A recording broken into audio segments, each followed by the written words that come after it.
যদি কোনো যুবক কোনো মুরব্বীর গায়ে, কোনো অভিভাবকের গায়ে হাত তোলে, আমি নিজে দেখেছি এক সময় তার গায়ে আরেকজনে হাত তোলে, ঠিক কিনা? আমি অভিভাবকদেরকে বলবো, মা বাবা পিতা মাতাকে বলবো, আদব শিক্ষা দেন ছেলে সন্তানগুলিকে। আমি কুল কায়নাতের, আমি এই বিশেষ করে এই বাংলাদেশের সমস্ত প্রতিষ্ঠানের শিক্ষকদেরকে বলবো, আপনি আপনার ছাত্রদেরকে আদব শিক্ষা দেন, অন্যথায় এই ছাত্ররা আপনার মাথায় কুঠার ধরতে দেরি হবে না, ঠিক কিনা বলেন?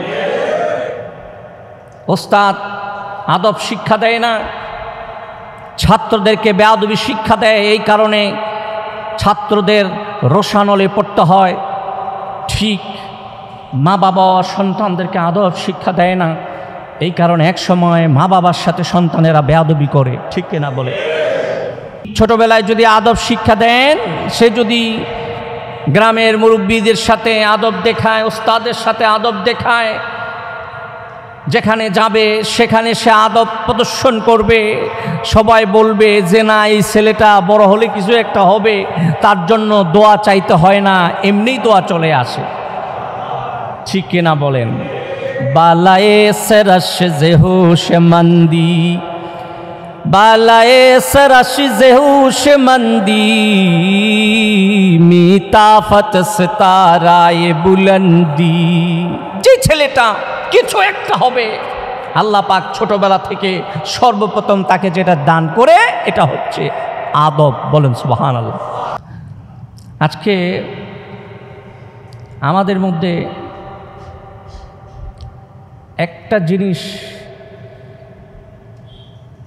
একটা জিনিসের বেশি অভাব,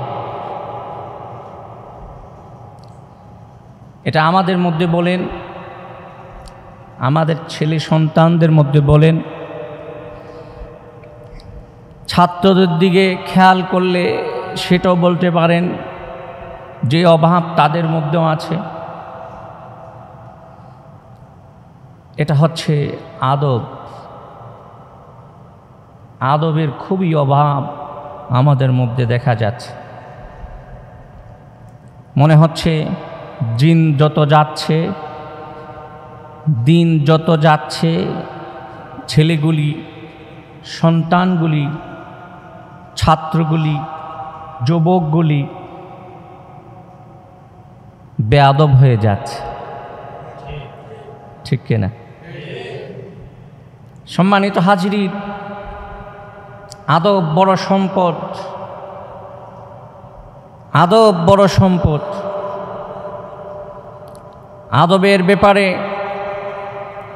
উলামায়ে কেরাম, পীর মাশায়েখ, সাহাবায়ে কেরাম, নবী রসুলেরা অনেক বেশি গুরুত্ব দিয়েছেন।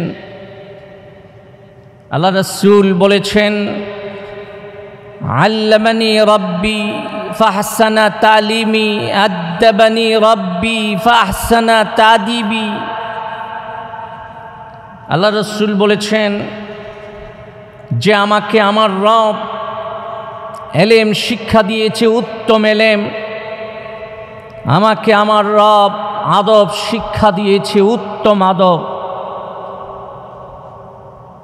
আদবের প্রয়োজনীয়তা কত বেশি, আদবের প্রয়োজনীয়তা কত বেশি ছিল যে আল্লাহর রসুল বললেন যে আমার রব আমারে আদব শিক্ষা দিয়েছে। যেই সমাজে আদব নাই, সেই সমাজে বিশৃঙ্খলা আছে। যেই ঘরে আদব নাই, সেই ঘরে শান্তি নাই। যেই দেশে আদব নাই, সেই দেশে শান্তি আসতে পারে না। সম্মানিত হাজিরিন, ভাইয়েরা, বন্ধুরা, আমাদেরকে আমাদের সন্তানগুলিকে আদব শিক্ষা দিতে হবে। হযরত ওমরে ফারুক বলেছেন, খলিফাতুল মুসলিমিন ওমরে ফারুক বলেছেন যে তুমি তোমার সন্তানদেরকে এলেম শিক্ষা দেওয়ার আগে আদব শিক্ষা দিতে হবে। এলেমের চেয়ে আদবের মূল্য অনেক বেশি। ইবলিসেরও তো এলেম ছিল, ইবলিস শয়তানের এলেমের কোনো অভাব ছিল না, সে কারণে সে মুআল্লিমুল মালাইকা হয়েছে, ফেরেশতা কুলের উস্তাদ হয়েছে। কিন্তু আদব না থাকার কারণে সে ধ্বংস হয়েছে। আল্লাহ বলেছিলেন যে তুমি আমার আদমকে সিজদা করো,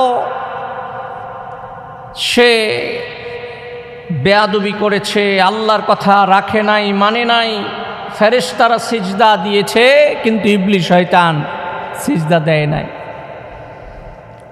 তার মধ্যে এলেম ছিল, তার মধ্যে ইবাদত ছিল, সে আরেফ ছিল, আলেম ছিল, আবেদ ছিল, কিন্তু বেয়াদবি করার কারণে আল্লাহ তাকে চির অভিশপ্ত করে চিরজীবনের জন্য লানতের বোঝা তার কাঁধে মাথায় চাপাইয়া দিলেন।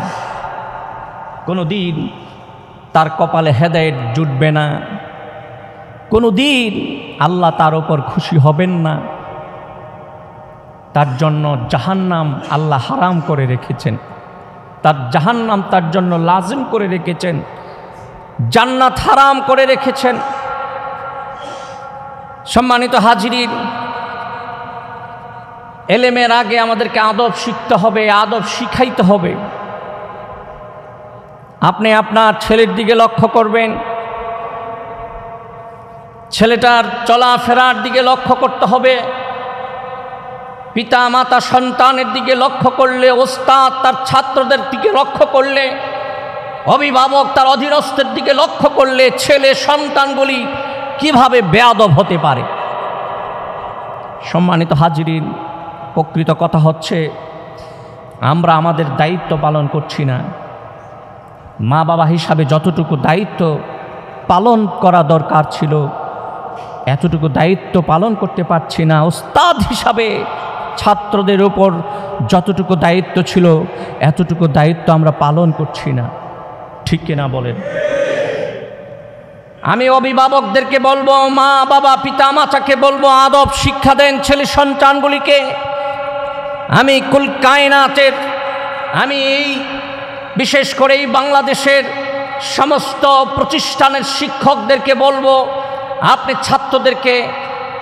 আপনার ছাত্রদেরকে আদব শিক্ষা দেন, অন্যথায় এই ছাত্ররা আপনার মাথায় কুঠার ধরতে দেরি হবে না, ঠিক কিনা বলেন?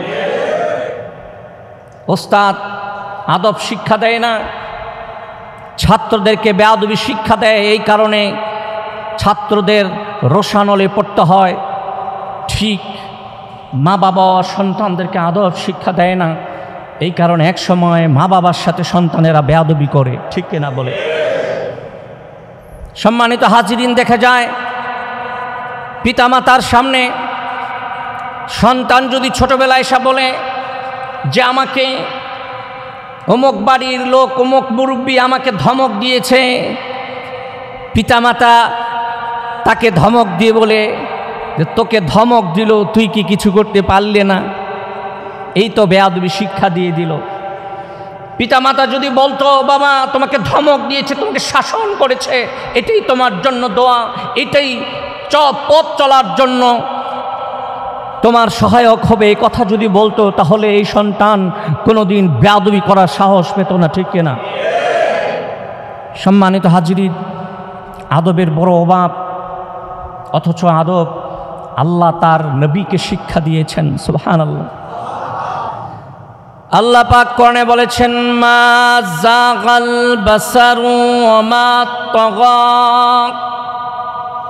আল্লাহ বলেছেন যে আমার নবী মুহাম্মদ সাল্লাল্লাহু আলাইহি ওয়াসাল্লাম যখন মেরাজে এসেছে, আল্লাহর হাবিব নূর নবী যখন মেরাজে গেলেন, তখন তার চক্ষু অন্যদিকে তাকায় নাই, তার চক্ষুগুলি দৃষ্টি এদিক সেদিক করে নাই, দৃষ্টিভ্রম হয় নাই। তার মানে মুহাম্মদ সাল্লাল্লাহু আলাইহি ওয়াসাল্লামকে আল্লাহ পাক যেই জায়গায় যেই দিকে নির্দেশ দিয়েছেন, যেই দিকে ইশারা করেছেন, ওই দিকেই তাকিয়েছিলেন। এমন না যে দেখাইছে একটা, আমার নবী তাকিয়েছিলেন অন্যদিকে। সুবহানাল্লাহ।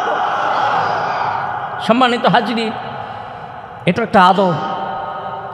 অনেক সময় দেখা যায় যে আমাদেরকে কোথাও নিয়ে গেলে আমরা একটা দেখাইলে আরেকটা প্রশ্ন করি, এটাও আদবের খেলাফ।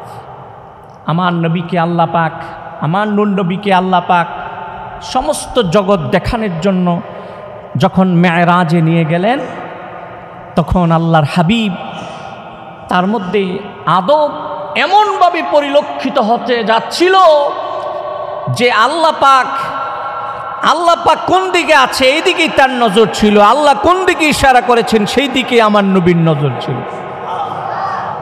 আমরা তো বিভিন্ন জায়গায় বেড়াইতে গেলে, আলিশান কোনো বাড়ি দেখলে চোখ কখন কোন দিকে যায় ঠিক থাকে না, ঠিক কিনা বলেন? কখনো এদিকে কখনো সেদিকে। সম্মানিত হাজিরিন, সম্মানিত ভাইরা, যারা মুআদ্দাব, যেই ছেলের আদব আছে, দেখবেন তার চাউনির মধ্যেও কি আছে, আদব আছে।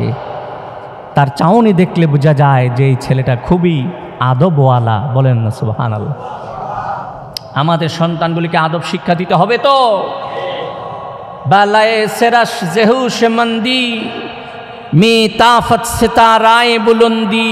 ছোটবেলায় যদি আদব শিক্ষা দেন, সে যদি গ্রামের মুরব্বীদের সাথে আদব দেখায়, ওস্তাদের সাথে আদব দেখায়, যেখানে যাবে সেখানে সে আদব প্রদর্শন করবে, সবাই বলবে যে না এই ছেলেটা বড় হলে কিছু একটা হবে, তার জন্য দোয়া চাইতে হয় না, এমনিই দোয়া চলে আসে।